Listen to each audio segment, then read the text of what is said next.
तो दोस्तों इस वीडियो को आखिर तक जरूर देखिएगा, क्योंकि आज हम बात करने वाले हैं उस सच्चाई की जिसे दुनिया के बड़े बड़े आर्थिक संगठन छिपाना चाहते हैं। अंतर्राष्ट्रीय मुद्रा कोष यानी IMF और वर्ल्ड बैंक, इनका नाम तो आपने सुना ही होगा। ये है दुनिया की सबसे प्रभावशाली आर्थिक संस्थाएं, जिनके रिपोर्ट्स पर दुनिया की सरकारें फैसले लेती है, निवेशक पैसे लगाते हैं और मीडिया ट्रेड तय करता है। लेकिन क्या आपने कभी सोचा है, भारत जब दुनिया की सबसे तेज रफ्तार से बढ़ती अर्थव्यवस्था है, तो फिर अंतर्राष्ट्रीय मुद्रा कोष और वर्ल्ड बैंक बार बार भारत की असली ग्रोथ को क्यों कम दिखाते हैं? क्या ये सिर्फ गलती है या इसके पीछे कोई बहुत बड़ा गेम चल रहा है? आइए आज इस सच्चाई को गहराई से समझते हैं। दोस्तों सबसे पहले समझिए, IMF यानी अंतर्राष्ट्रीय मुद्रा कोष और वर्ल्ड बैंक, ये दोनों संस्थाएं ग्लोबल इकोनॉमी की चौकीदार नहीं हैं। इनकी स्थापना 1944 में अमेरिका और यूरोपीय देशों ने की थी, ताकि वे दुनिया के गरीब और विकासशील देशों को कर्ज देकर के अपने इशारों पर नचा सके। और आज भी इन दोनों संस्थाओं पर अमेरिका का पूरा नियंत्रण है। अंतर्राष्ट्रीय मुद्रा कोष के सबसे बड़े वोटिंग शेयर 17.4% अकेले अमेरिका के पास है। यानी दोस्तों, बिना अमेरिका की मर्जी के अंतर्राष्ट्रीय मुद्रा कोष कोई बड़ा निर्णय नहीं ले सकता। अब सोचिए, जब भारत और अमेरिका की आर्थिक और रणनीतिक चुनौती बन रहा है, तो क्या वो कभी भारत की ताकत को खुलेआम स्वीकारेगा? बिल्कुल नहीं।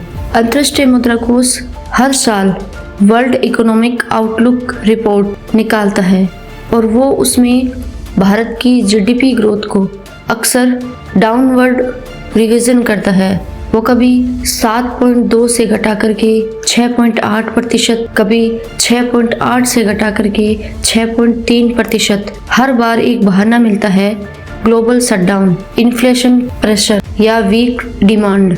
लेकिन अजीब बात यह है दोस्तों कि वही अंतर्राष्ट्रीय मुद्रा कोष चीन या अमेरिका की कमजोर ग्रोथ के बावजूद उन्हें ज्यादा पॉजिटिव टोन में दिखाता है। क्यों?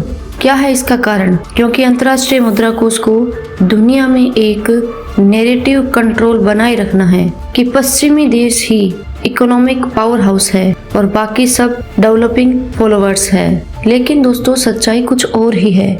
भारत की असली अर्थव्यवस्था उस पुराने चश्मे से नहीं देखी जा सकती जिसे अंतर्राष्ट्रीय मुद्रा कोष आज भी देख रहा है। अंतर्राष्ट्रीय मुद्रा कोष अब भी पुराने पैमाने लगाता है, जैसे पारंपरिक उद्योग, निर्यात आयात का अनुपात या कंजप्शन यानी उपभोग का डेटा। ये वो नहीं समझ पा रहे हैं कि आज की भारतीय अर्थव्यवस्था डिजिटल इंडिया, स्टार्टअप्स, मैन्युफैक्चरिंग और सर्विस एक्सपोर्ट पर चलती है।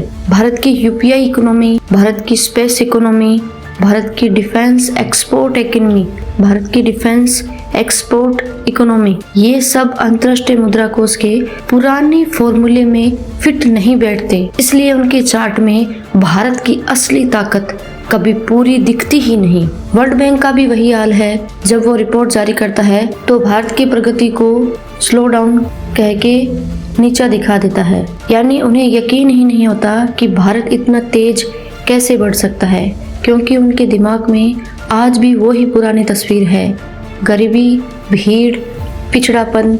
लेकिन भारत अब बदल चुका है।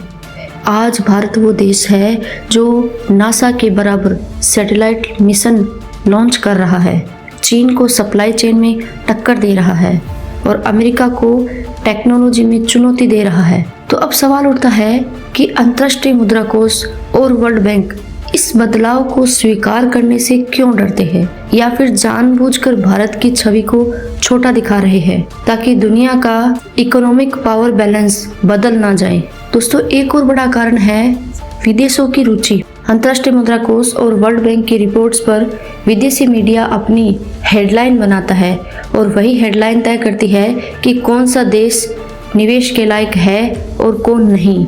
अगर IMF खुलकर बोल दे कि भारत 8% की ग्रोथ कर रहा है, तो अरबों डॉलर का निवेश अमेरिका या यूरोप से निकल करके भारत में आ जाएगा। यानी पश्चिम की अर्थव्यवस्थाएं खुद कमजोर पड़ जाएगी। इसलिए अंतर्राष्ट्रीय मुद्रा कोष जानबूझकर भारत की ग्रोथ को 1% या 1.5% तक कम दिखाता है, ताकि दुनिया में ये संदेश जाए कि भारत अभी भी विकासशील देश है। और ये एक ऐसा तरीका है जो बिना हथियार चलाए भारत की ग्लोबल इमेज को कंट्रोल करने का तरीका है। लेकिन दोस्तों, सच्चाई अब किसी रिपोर्ट से छिप नहीं सकती, क्योंकि आज भारत वो नहीं जो आंकड़ों पर चले। आज भारत ग्राउंड रियलिटी पर चलता है। आज हर शहर में मेट्रो दौड़ रही है, हर गांव में इंटरनेट पहुंच चुका है, हर नागरिक के हाथ में डिजिटल पेमेंट सिस्टम की ताकत है। भारत में आज हर महीने 1 करोड़ से ज्यादा नौकरियां बन रही है। भारत का एक्सपोर्ट रिकॉर्ड लेवल पर है और भारत का फॉरेक्स रिजर्व दुनिया के 5 टॉप 5 देशों में है। इसके अलावा भारत की इनोवेशन पॉलिसी ने दुनिया के 100 से ज्यादा देशों को प्रभावित किया है।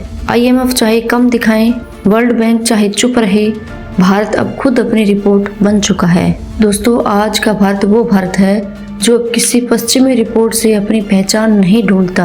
हम अब अपनी आंकड़ों के गुलाम नहीं, बल्कि आंकड़े हमारे पीछे दौड़ते हैं। आज भारत की सच्चाई IMF की टेबल पर नहीं, बल्कि भारत की सड़कों, कारखानों, लैब्स और स्टार्टअप्स में दिखाई देती है। और दोस्तों, याद रखिए, जब कोई ताकत उभरती है तो दुनिया पहले उसे नज़रअंदाज करती है, फिर मजाक उड़ाती है, फिर डरने लगती है और आखिर में मानती है कि भारत अब उस पड़ाव पर पहुंच चुका है, यानी विश्व में तेजी से बढ़ने वाली, ग्रोथ करने वाली अर्थव्यवस्था बन चुका है, जहां दुनिया मानने लगी है कि 21वीं सदी का असली नेता, असली विकास का जो इंजन और असली शक्ति है वो है भारत। तो दोस्तों, अगर आप भी मानते हैं कि IMF और वर्ल्ड बैंक अब भारत की असली ग्रोथ को छिपा नहीं सकते, तो इस वीडियो को जरूर शेयर कीजिए, क्योंकि ये सिर्फ एक खबर नहीं, बल्कि भारत के आत्मविश्वास की कहानी है।